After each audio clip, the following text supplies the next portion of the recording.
MS em Dia previu informação até você.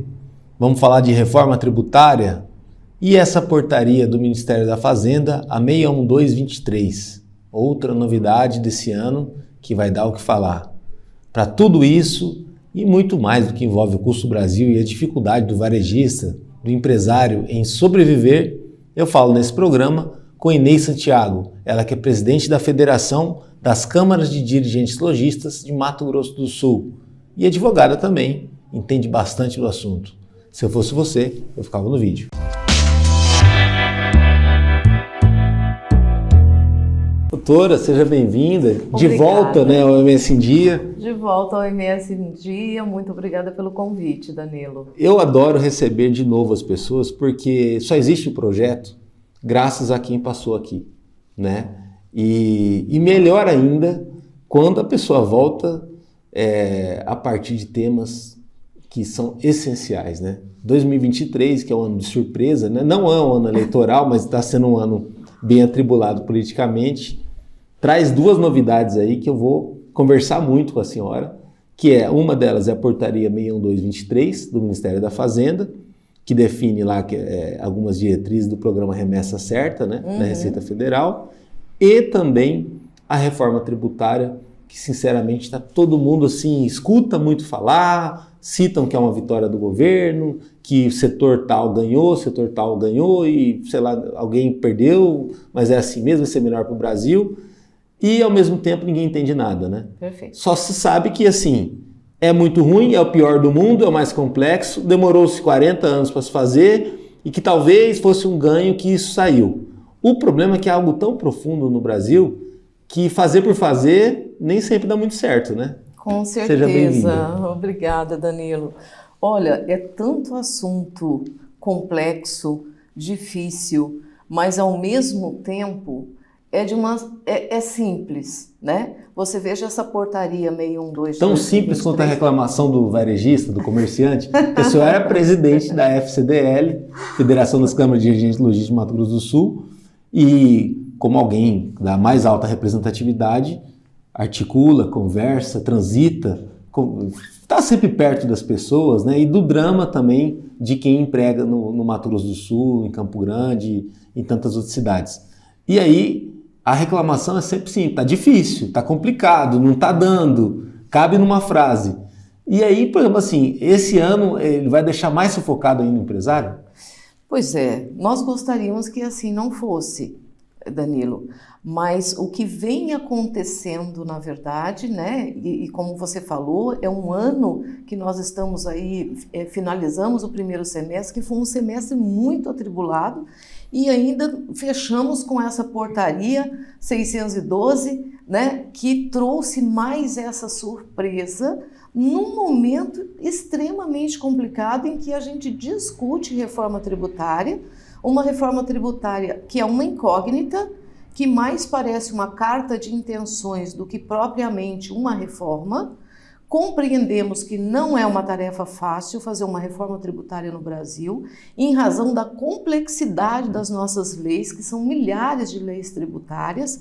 Entendemos que há décadas a gente vem tentando fazer essa reforma, mas com certeza absoluta não é a reforma dos nossos sonhos, mas é um passo. Agora a questão é, estamos dando um passo em direção a quê, né? Então, essa é a grande preocupação, e eu volto nesse assunto porque eu quero concentrar na 612 agora, se você me permite.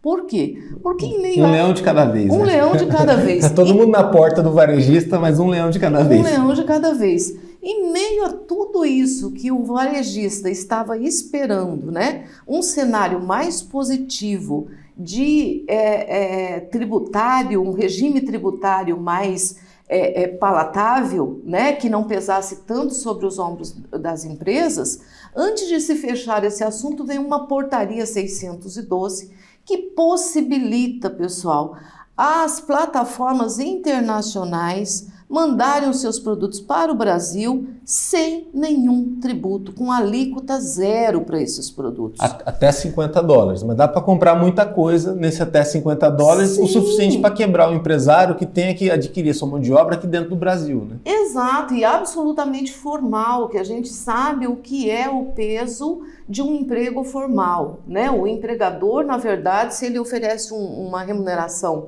de 2.000, ele vai pagar 4, porque 2 ele vai pagar de encargo. Encargo, vale transporte, tudo mais que isso significa, FGTS, tudo nessa conta chega a dobrar o que ele desembolsa. O trabalhador leva para casa menos, mas ele desembolsa o dobro daquilo que o trabalhador está levando, né? E esse é o custo Brasil.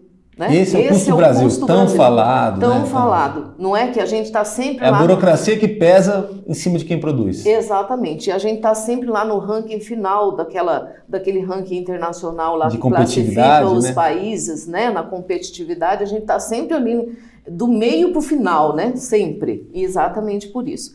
Então você veja, um varejo que está aguardando uma reforma, que ele espera, que ele reza, que ele conta, que vai ajudá-lo, vem uma portaria que fala, olha, AliExpress, Shopee, Shein, podem trazer os seus produtos para o Brasil sem tributo. E como fica o nosso varejo aqui, que é tributado de 80% a 130%?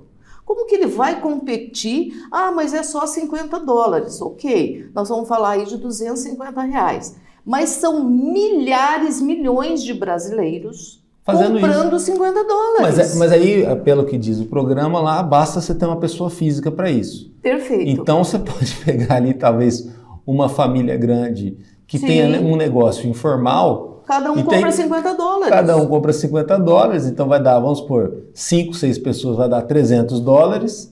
Você vai formatando o estoque, porque isso é a cada compra, né? A cada compra. Então, assim, não é acumulativo. Você pode comprar nessa semana e compra na outra, com a rota bioceânica, por exemplo. Eu posso comprar diariamente, não tem proibitivo. Entendi. Então eu compro $50 hoje, 50 amanhã, 50 depois, 50... E assim, sábado e domingo a plataforma está funcionando, ok? Uhum. Então são 7 dias por semana que eu posso comprar $50.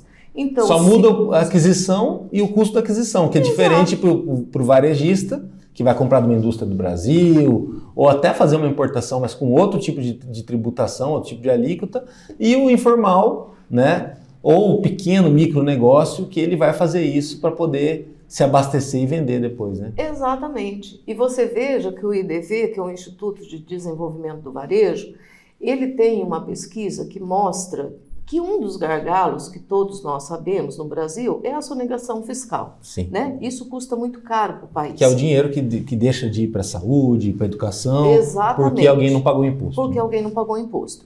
E essa medida nada mais é do que, na verdade, incentivar isso. Porque, veja, eu coloco o produto aqui dentro sem tributo, o Instituto mostra que dos 417 bilhões de sonegação que ele estima, 137 bilhões foi desse tipo de compra.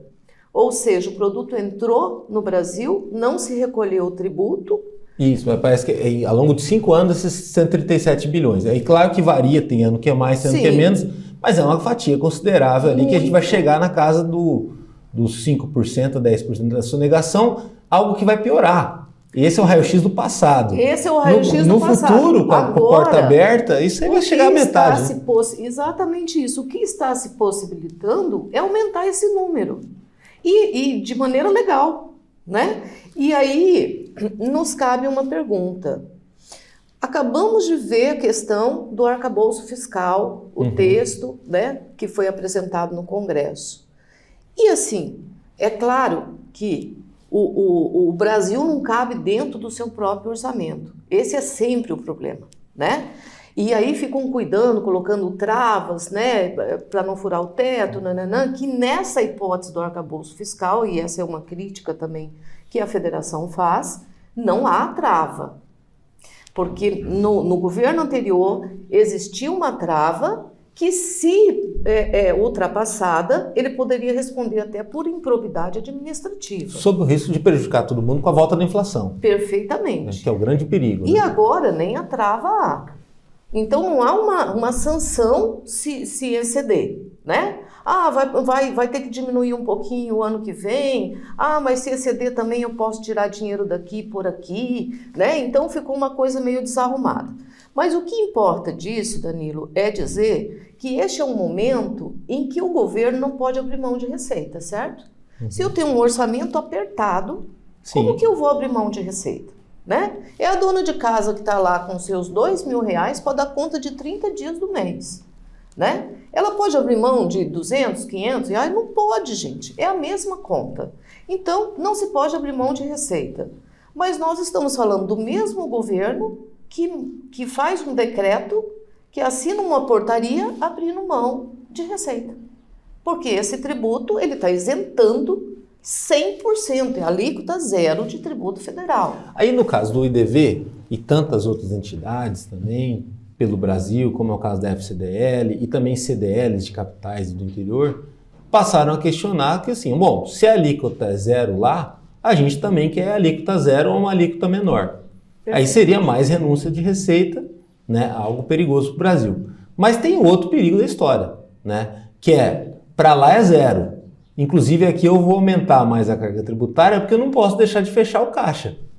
Exatamente. Né? Então também a gente tem um risco, vamos botar assim, do dinossauro aí, o impostossauro, DLI, ficar mais voraz para o varejista. Ficar mais opulento ainda. Mais opulento. É, porque assim... mais faminto. Mais faminto. É aquilo que... Não existe milagre. Alguém tem que pagar a conta, certo? Não existe milagre. O Estado brasileiro não produz riqueza. Quem que produz riqueza? O setor produtivo. O setor que emprega, o setor que produz, o nosso trabalhador que se dispõe com a sua mão de obra a contribuir com o nosso setor produtivo, é quem produz riqueza nesse país. Então, o Estado brasileiro não produz riqueza, mas aí ele faz despesas que estão acima daquilo que ele está conseguindo arrecadar. E aí ele abre mão de arrecadação, né? Como está acontecendo com a portaria 612. Quem que vai pagar essa conta? O mercado interno. Isso é justo? O mercado interno pagar a conta para que essas plataformas internacionais que já são multimilionárias fiquem bilionárias, não é? Então, ou ainda mais bilionárias. Ou ainda mais milionárias. Então, quer dizer, alguém vai pagar essa conta. E quando você olha para uma reforma tributária, aonde nós estamos, desde que iniciou essa discussão, a gente vem acompanhando lá no Congresso, e a gente tem uma preocupação cada dia maior com o setor de serviço. Por quê? Porque o setor de serviço que estava ali recolhendo o ISS, hoje se fala, especula-se, tá, Danilo? Não existe alíquota e esse é um ponto de ansiedade do nosso setor produtivo. Ou seja, e é um dos remendos que o Senado vai ser altamente pressionado, que como passou pela Câmara, vai para o Senado e dependendo do que acontecer lá, ainda vai voltar para a Câmara, mas não tem muito o que se fazer, né? O texto passou... texto passou... Como jurista, a senhora pode explicar isso melhor, né? Tem gente que ainda está esperando uma reversão total da tragédia e tal, caso ela seja uma tragédia, mas não tem muito o que mexer depois disso, né? Não tem muito o que mexer, até porque, diferentemente do modelo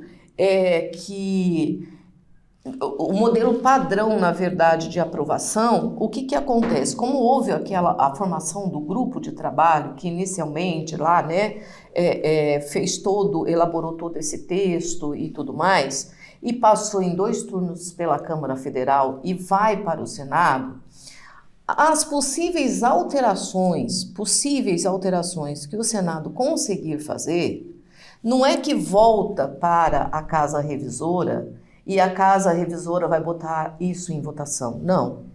A Casa Revisora ou aprova as alterações ou as alterações não serão aprovadas e ponto final. Acompanhe o nosso trabalho no www.msdia.com.br. Lá no YouTube tem os cortes, as entrevistas completas e também muita coisa na rede social, no Instagram e no Facebook do MS Dia. Até a próxima.